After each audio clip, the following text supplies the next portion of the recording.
Hola a todos, bienvenidos a un podcast filosófico más aquí en El Pensamiento en Llamas. Y bueno, en esta ocasión me gustaría que reflexionemos todos juntos sobre si la filosofía puede convertirse o no en un objeto de consumo.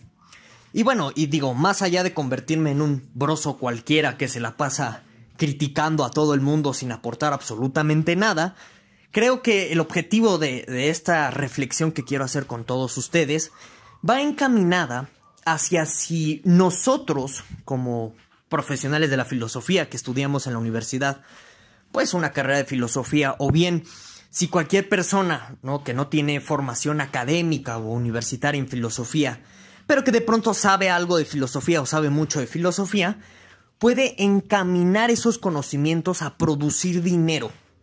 Porque sí, quizá en las universidades, los estudiantes de filosofía, y quizá también la gente de fuera, de a pie, ¿no?, que ve la filosofía como algo profundo o algo elevado o algo que dice muchas cosas extrañas y que la gente de pronto no entiende nada, ve todo esto de la filosofía y en general a las humanidades, creo, como algo que no deja dinero al final del día, como algo que te va a matar de hambre, ¿no? Eso es lo que se dice, pero en realidad yo creo que eso es un prejuicio muy lato, muy pernicioso de pronto, porque nos puede ocultar pues cierta panorámica que existe con respecto a la filosofía y a la industria de entretenimiento, porque miren, es como en el caso de Disney, ¿no? O sea, pensemos en Disney.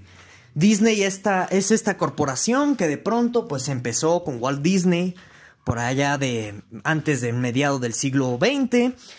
Y de pronto yo creo que jamás en la vida Walt Disney, o sea, si lo reviviéramos ahorita y le preguntáramos, oye, ¿en qué crees que se va a convertir tu industria de entretenimiento de muñequitos y dibujos animados y demás? Yo creo que jamás Walt Disney hubiera visto que ahorita Disney se convertiría en pues monstruo del entretenimiento que pues al final del día es un monopolio que ya absorbió a un montón de industrias del entretenimiento, ¿de acuerdo? Yo creo que Walt Disney no lo hubiera visualizado.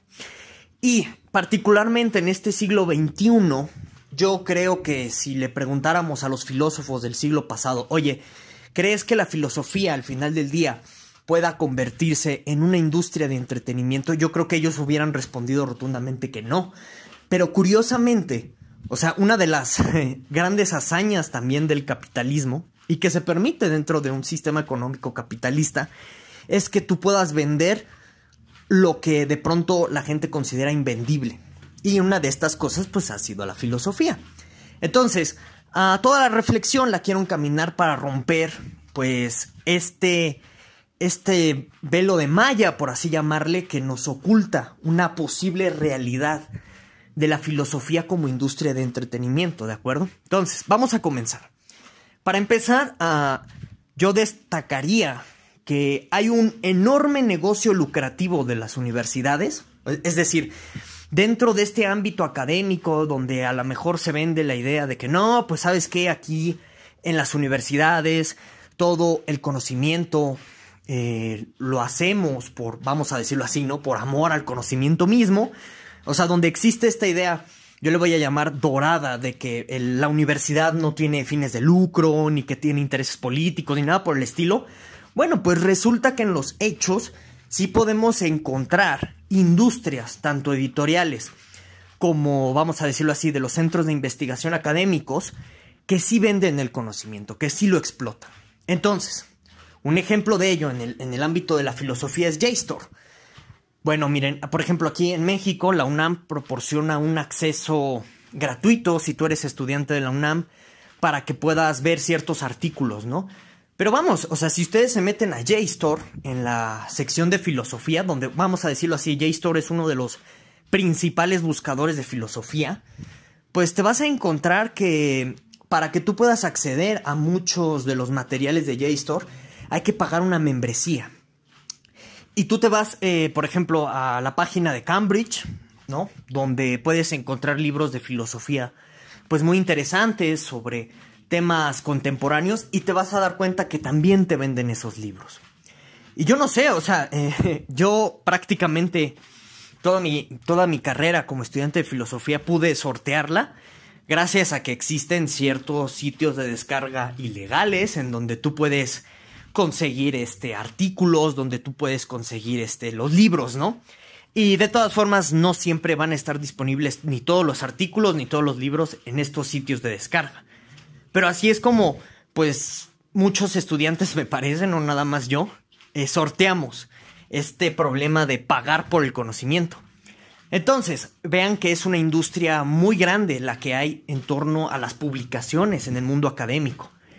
Incluso hay varias cosas, por ejemplo, con los sellos editoriales. O sea, un sello editorial como el de Cambridge, como el de Harvard, como Oxford University Press, son sellos que, por ejemplo, para que tú puedas traducir alguno de estos libros, de estas editoriales al español, pues tú tienes que comprar las regalías para que puedas hacer esa traducción autorizada. Y entonces al consumidor, o sea, al que va a comprar ese libro, no nada más va a pagar por costes de impresión y ciertas ganancias que al final del día la editorial pues tiene derecho a redituarse, ¿no? Sino que tú también estás pagando por ese costo o ese precio de regalías ya en el precio incluido de todo el libro. Entonces, te das cuenta que, por ejemplo, también hay un enorme negocio en el mundo académico en torno a las traducciones, en torno a todas estas editoriales que se dedican a la cuestión o al ámbito de la traducción. Y entonces aquí pues llegamos a una editorial que de pronto suena, o más bien que de pronto es como la panacea de todos los filósofos. Mira, un profesor decía que el sueño de comprar Gredos es un sueño de filósofo pobre, ¿no? O sea, y es una expresión yo creo que bastante ruda, para algunos puede ser bastante ruda, pero yo creo que es muy cierta al final del día. O sea, Gredos es una editorial que, desde mi perspectiva, te convence de que compres sus libros porque maneja la idea de que tú eres demasiado pobre para comprarlos. Y aquí hay como una especie de efecto psicológico sobre el marketing de los precios de los productos. Entre más caro sea un producto, se cree que es mejor. Y entonces, si tú no tienes el dinero para comprar, pues, estos libros carísimos de Gredos, entonces, tú no eres una persona que puede acceder a lo mejor, ¿no? A la mejor educación, a la mejor traducción de los libros. Y en este sentido, pues a lo mejor no vas a ser el mejor filósofo, ¿no? Y todo esto lo digo con muchas comillas, ¿eh? Espero que mi tono sí logre remarcar todas las comillas con las que pronuncio esto, ¿no? Bueno, en fin. Y ustedes pueden decir, bueno, no, pues ¿sabes qué? A lo mejor un libro de Gredos que aquí en México cuesta más de 1,200 pesos. Ajá. Si no son mexicanos pueden hacer la conversión a sus respectivas monedas para ver que en realidad sí cuesta mucho dinero un libro de Gredos. Ajá. Pueden ustedes decir, bueno, a lo mejor un Gredos sí lo vale. O sea, sí vale el precio porque son traducciones muy buenas y además traen introducciones o análisis de los textos que la verdad son puff, ¿no? O sea, como la quinta maravilla en cuestiones de traducción en materia de filosofía y de este tipo de cosas. Pero, por ejemplo, yo recuerdo en la Biblioteca Central de la UNAM hay ejemplares de los Gredos viejitos. Y si ustedes buscan un ejemplar de los Gredos viejitos de Platón, van a encontrar que de pronto, como por allá de los años 50, 60, Gredos traducía la palabra demiurgo por el pastor. Entonces tú te das cuenta ahí que, por ejemplo, lejos de si es una buena o una mala traducción, eso de que puedas traducir demiurgo al pastor, que evidentemente esa no es la traducción correcta, ¿verdad? Te das cuenta que también la editorial Gredos trae cierto ideario o cierta ideología política religiosa cuando trata de traducir textos clásicos. Y comentando con una amiga que estudió letras clásicas, aquí en México esta carrera se enfoca como a todo lo que tiene que ver con textos grecolatinos.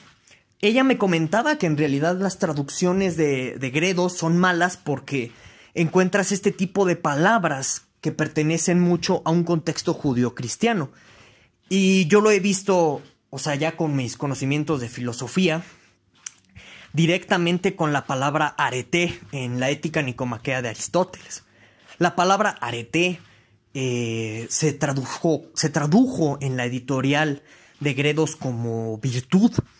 Y dice, no, es que esa es una traducción clásica en la Europa medieval, así entendían la arete ellos y se quedó en la tradición. Pero si tú observas otras traducciones de la Ética Nicomaquea al francés, al inglés, no se traduce como virtud. Bueno, al menos eso es lo que yo he visto en esos ejemplares ingleses y franceses y alemanes, perdonen. Si pueden checar ejemplares de traducciones de la Ética Nicomaquea de Aristóteles sobre este término arete griego, se van a dar cuenta de esto que les estoy diciendo. Y entonces te das cuenta que fue la editorial Gredos la que popularizó la traducción de arete en virtud, y es porque la editorial Gredos tiene este ideario judio-cristiano muy cerrado, muy estrecho, con respecto a la recepción y traducción de los textos grecolatinos. Entonces, ¿valen los 1,000 y pico de pesos que estás pagando por eso? Pues no sé. O sea, yo, sinceramente, después de ver este pequeño desliz o este pequeño detalle, dejé de tenerle confianza a los libros Gredos por completo. Ahora, por ejemplo, ¿no? El Gredos de Wittgenstein, ¿no? Que bueno, pues, como wittgensteiniano, evidentemente lo tuve que consultar. Pues en realidad es la misma traducción que Alianza. Y no sé, el librito de Alianza del Tractatus te cuesta a lo mejor 250 pesos. Y la edición de las obras completas de Wittgenstein en Gredos te cuesta como 1,200, 1,300, ¿no? Y si tú juntas todos los libros, así que traen esa edición completa de los Gredos de Wittgenstein, pues no supera por allá de los 800 pesos. Y son las mismas traducciones que tienen esas editoriales. Entonces, ¿por qué de pronto el Gredos es más valioso? Pues nada más porque dice Gredos. Y entonces, este es otro ejemplo de cómo en el medio académico existen estas editoriales como Gredos que lucran, y lucran cabrón en filosofía, nada más porque su marca editorial es Gredos. Y a lo mejor hay editoriales más baratas, más accesibles para ti, que tienen la misma traducción. Por ejemplo, hablando de nuevo de la Ética Nicomaquea de Aristóteles, aquí en México una de las mejores traducciones que tenemos es la de Gómez Robledo. Y resulta que en la editorial Porrúa, que está muy satanizada en realidad en el ámbito académico de la filosofía, y yo no entiendo por qué, está la traducción de Gómez Robledo en Porrúa, y el libro cuesta 100 pesos. ¿Sí me explico? Y entonces tú prefieres pagar uno de estos libritos azules de Gredos que cuestan 900 pesos solo porque es Gredos. Entonces es un marketing muy, muy abominable. Y bueno, ya, para cerrar con lo de los Gredos y seguir hablando de más casos, pueden decir, no, pues es que, ¿sabes qué? El libro de Gredos tiene la enumeración clásica, ¿no? Esta enumeración alemana, me parece, que divide los textos grecolatinos como si fueran versículos. Y también es bilingüe la edición, ¿no? Entonces puedes ver ahí el griego original y todo esto. Bueno, en realidad, si tú no eres, creo yo, estudiante de letras clásicas, o no te vas a dedicar al 100% a leer Aristóteles y interpretarlo en toda tu vida académica, pues la verdad yo no le veo mucho sentido que compres una edición así. O sea, que trae el griego en original, pues ni sabes griego. Y con los versículos, pues o sea, dudo yo que lo vayas a citar así toda tu vida como para, no, si mira, en tal versículo viene esto. Pues como que, pues no sé. O sea, salvo que tengas un trabajo escolar, pues a lo mucho sacas el Gredos de la biblioteca de tu universidad, de ahí checas el versículo y ya. Pero o sea, en realidad yo no entiendo, en fin. Entonces les digo, tienes esta editorial, ¿no? Gredos, que usa, pues yo creo, estrategias de marketing bastante cuestionables para vender libros, y hace de los libros libros de filosofía, hace de los libros de filosofía un negocio redondo, ¿sí? Bueno, y entonces, ese es un ejemplo en donde tú puedes ver cómo la filosofía se convierte en un objeto de consumo. Entonces, a lo mejor tú podrías, en estos ámbitos, ya les mencioné JSTOR, ya les mencioné Gredos. Si tú quieres generar dinero con la filosofía, podrías hacer esto, que es crear un buscador de artículos académicos sobre filosofía, porque eso es JSTOR al final del día. O sea, ni siquiera es un buscador especializado ni nada por el estilo. O sea, nada más es un buscador que recopila una gran variedad de artículos en una base de datos. Eso es todo. Ni siquiera JSTOR es como tal una revista, ni siquiera es un sello editorial. No, nada más es un buscador. Y te cobran porque tú no sabes buscar los artículos, ¿no? Entonces, mira, yo te los busco. Pero bueno, en fin. Puedes hacer eso. Puedes crear un buscador como JSTOR y así ganas dinero con la filosofía. O también puedes crear una editorial como Gredos. Ahí el problema es que pues te tienes que ir posicionando con el tiempo, tienes que conseguir que la gente hable bien de tu editorial. Eso es más complicado, pero se puede, puedes generar dinero así. Ahora, pasamos a otro caso o a otro ejemplo de cómo la filosofía se puede convertir en un objeto de consumo. Y es todo lo que tiene que ver y todo lo que está relacionado con... Quizás ustedes ya han visto muchos videos de esto en YouTube. Son análisis filosóficos de películas, animes, series, ¿no? Y bueno, y de nuevo, ¿no? Aquí, pues, si no yo me volvería un broso cualquiera de nuevo, que nada más está escupiendo y a lo mejor está haciendo lo mismo que estas personas a las que pues, tú le estás escupiendo. O sea, yo debo de admitir que en algún sentido pues yo traté de hacer eso. Mira, voy a aventar un análisis filosófico sobre una serie o sobre un cierto, no sé, boom que esté ahorita en los medios de entretenimiento y donde pues tú con un análisis filosófico a lo mejor puedas aportar algo diferente. Yo lo he intentado hacer. Y la verdad es que esos videos son súper redituables, perdonen. Ajá. O sea, dejan dinero. Dejan views, dejan suscriptores, dejan un montón de cosas en YouTube cuando tú haces esa clase de videos. Pero, o sea, si tú te separas un poco de esa cuestión, de qué tan redituables son esos videos, y eres un poco más crítico, pues la verdad es que esos videos de análisis de videojuegos, de animes, de series, no dicen nada. ¿Y por qué no dicen nada? Porque... como yo les mencionaba, ¿no? En el podcast filosófico sobre Merlí, está muy difícil de pronto que tú puedas encontrar genuinamente elementos filosóficos en una serie de anime, ¿no?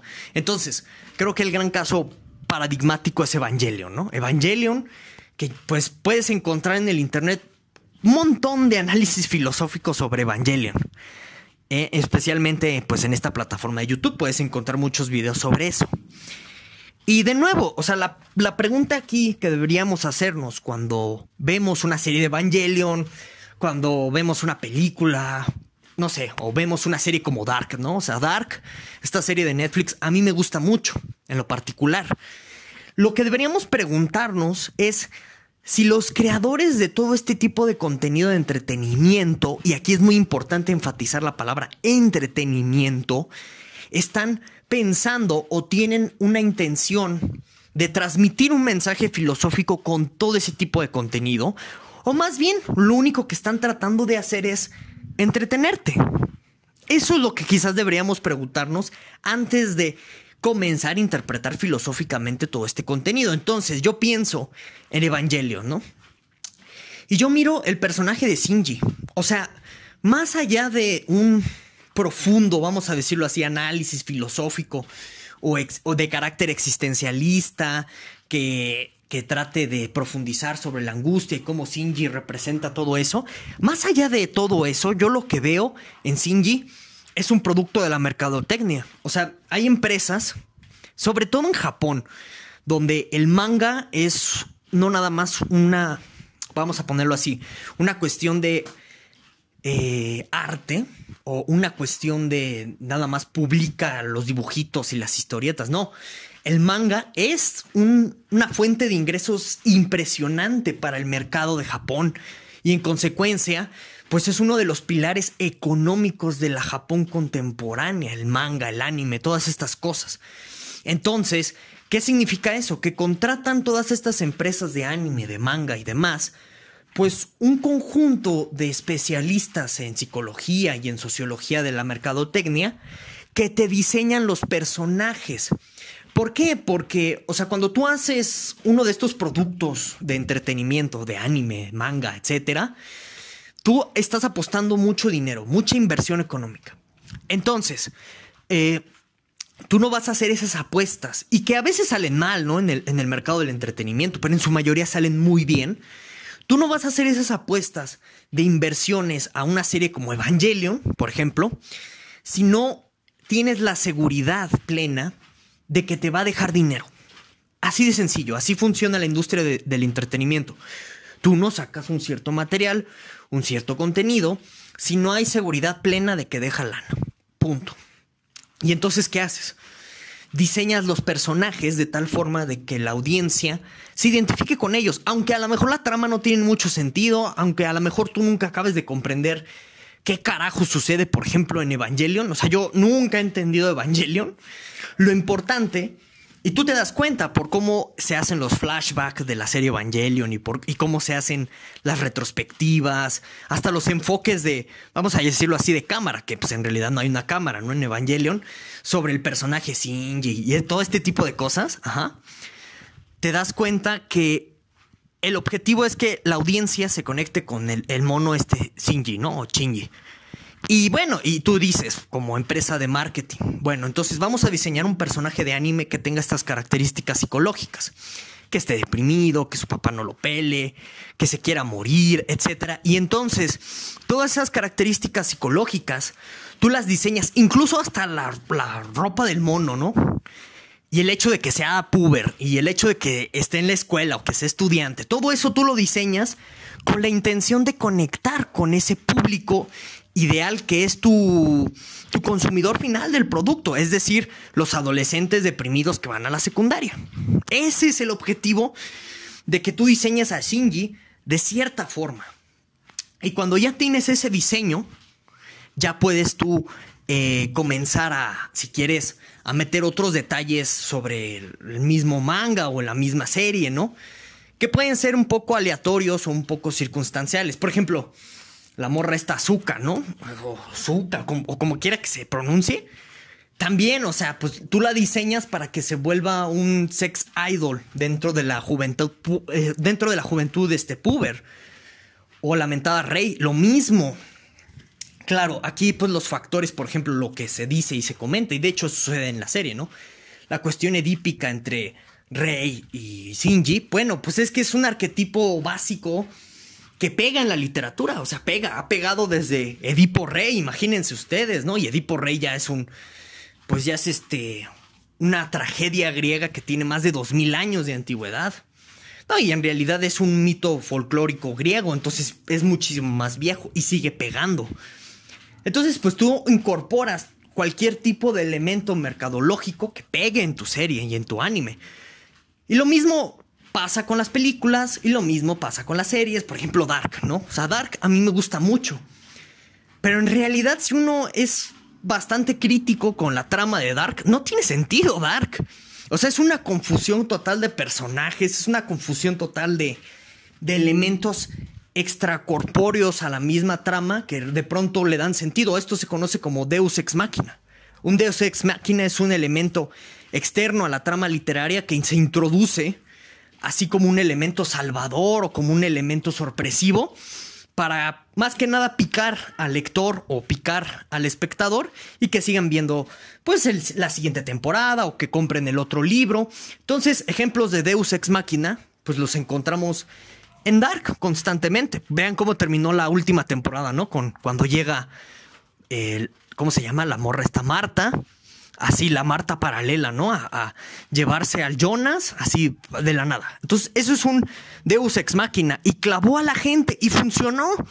O sea, la tercera temporada de Netflix creo que fue tendencia a nivel Latinoamérica por varias semanas. Entonces, son trucos mercadológicos, son trucos de mercadotecnia.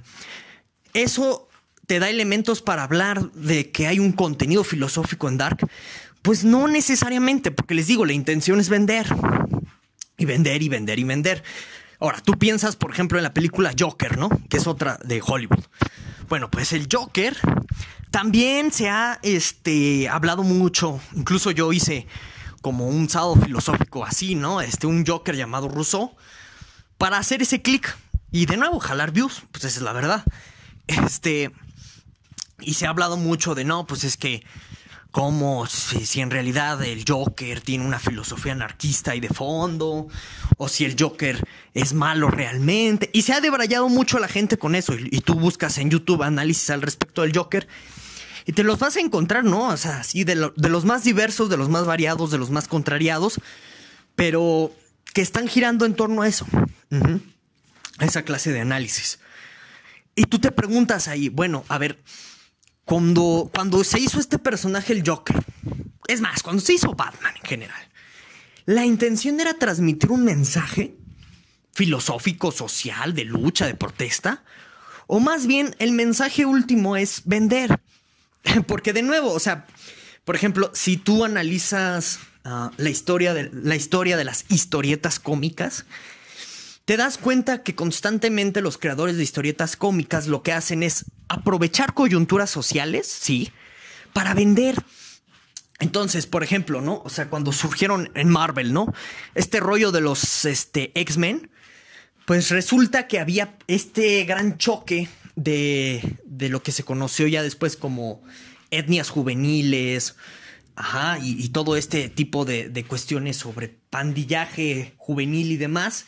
Estaba estallando muy fuerte en Estados Unidos y volvió la cuestión racial en Estados Unidos. Y entonces, pues de pronto surge, ¿no? La idea de los jóvenes mutantes, que son los únicos y diferentes, pero que mira, todos pueden trabajar juntos y que mira, todos pueden ganarle a los malos, etcétera. Y que mira, pues al final del día los diferentes pueden adaptarse a la sociedad como salvadores. Y esa idea a nivel de mercadología vende un chingo, no tiene una idea.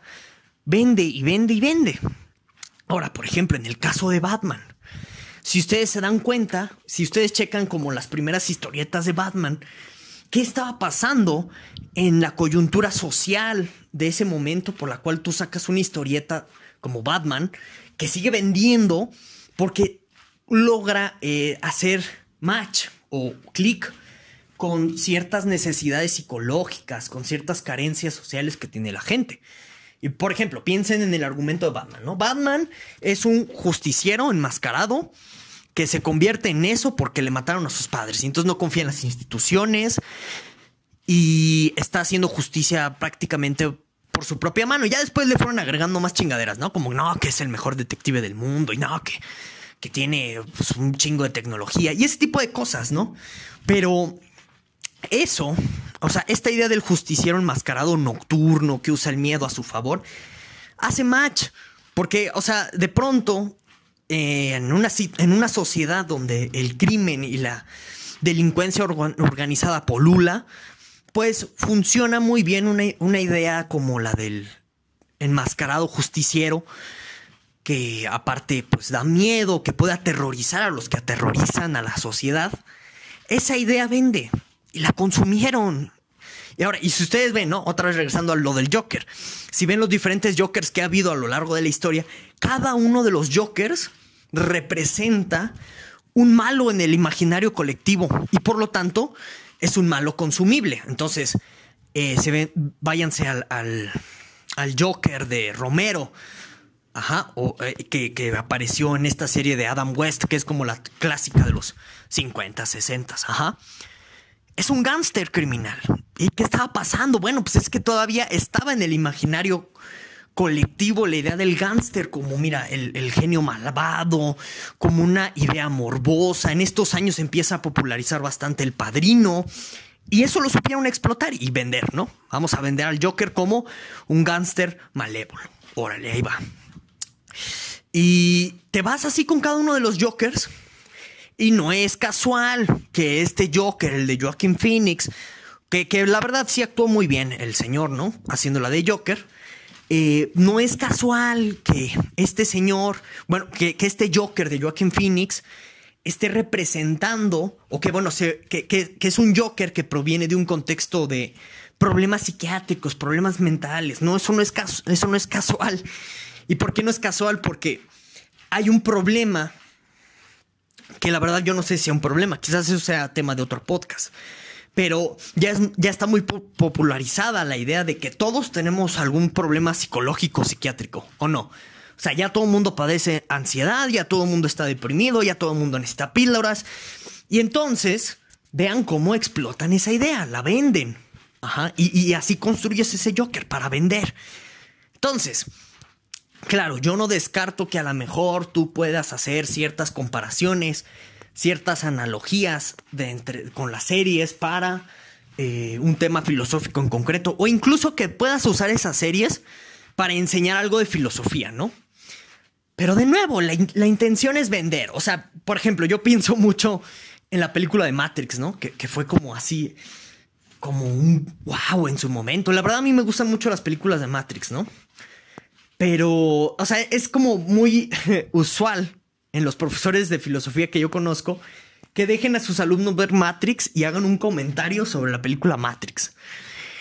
Y claro, o sea, pues sí está toda esta cuestión cartesiana de que del sueño y toda esta cuestión de que los sentidos nos engañan y que la realidad es sueño y hay que despertar. Está todo eso perfecto, ¿no? Y pues claro, o sea, tú rastreas el origen a Descartes o a Descartes en chinga, ¿no? Lo identificas de inmediato.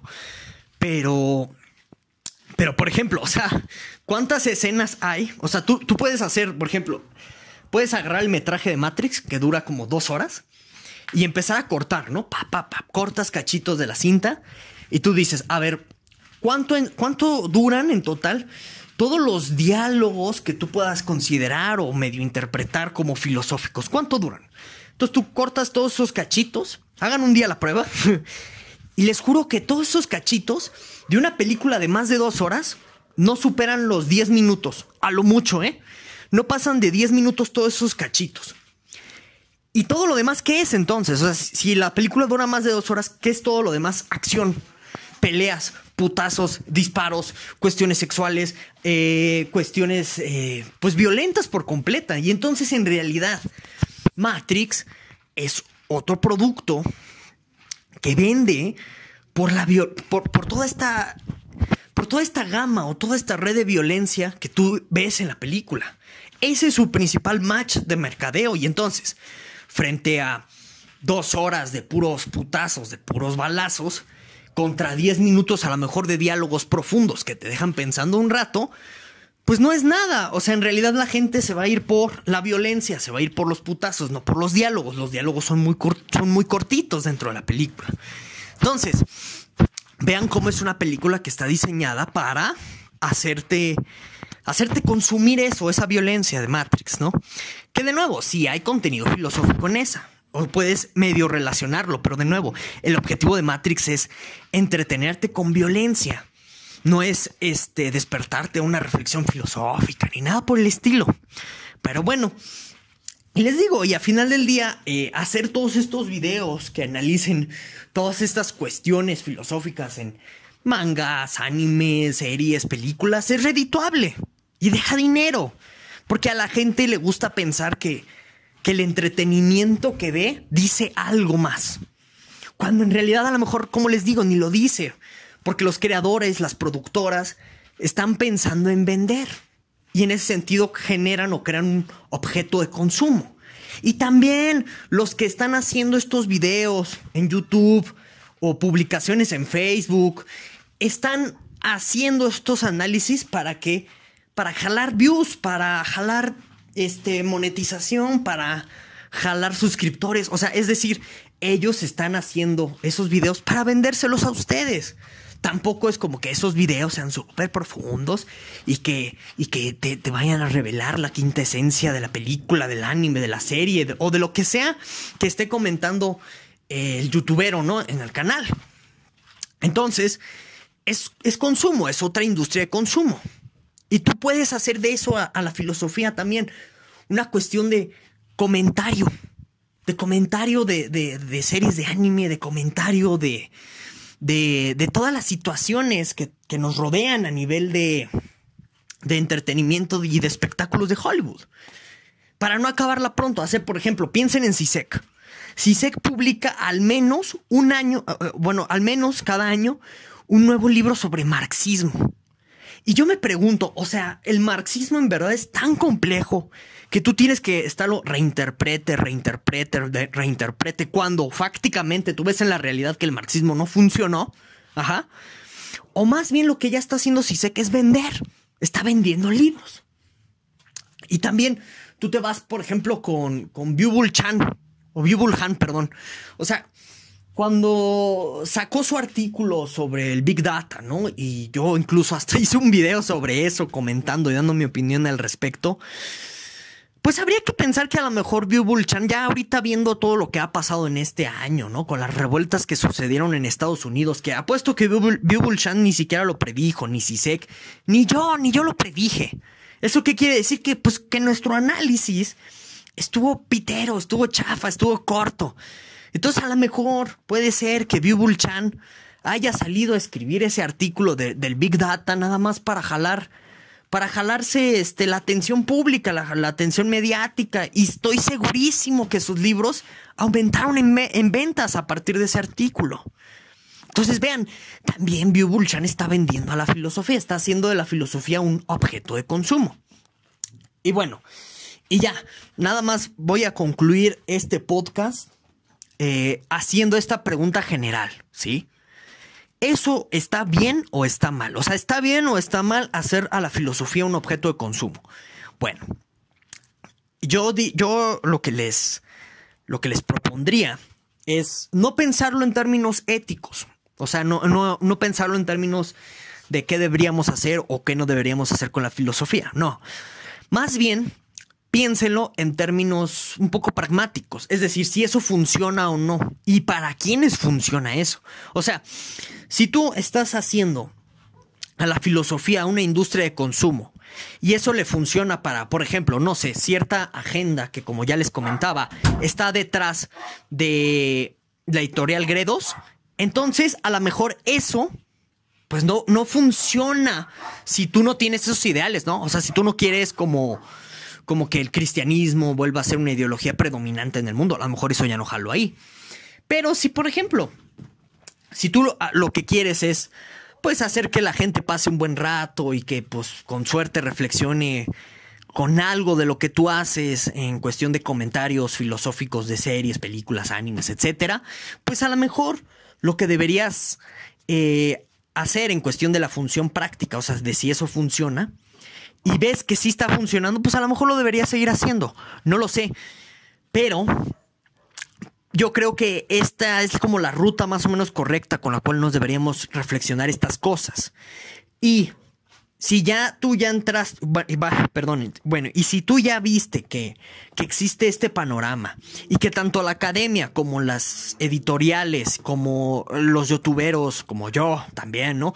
Como las personas que hacen series, películas, etcétera, están bajo el riel de que hay que convertir ideas filosóficas en objetos de consumo, bueno, entonces esto te debería de servir, creo yo, para que abras los ojos. Si es que tú crees que la filosofía es una carrera o es una profesión o es una forma de pensar que nada más busca el conocimiento por el conocimiento en sí mismo. O sea, si tú ya te das cuenta de que existe este mercado y que si reflexionas a lo mejor no hay nada de malo intrínsecamente en eso, bueno, pues dale adelante, ¿sí?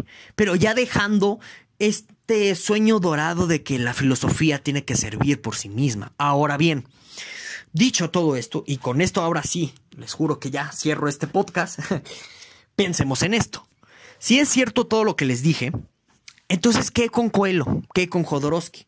O sea, si ellos también están vendiendo coaching ontológico y terapia así, charlatana, etcétera, a partir de ciertas ideas filosóficas, y tanto las universidades académicas como la industria del entretenimiento hace lo mismo que la filosofía, que es vender, entonces lo que hace Coelho y Jodorowsky, ¿en qué se diferencia de lo que haría pues JSTOR, de lo que haría Gredos, de lo que harían las series, animes, películas, etcétera? En este sentido de que es vender.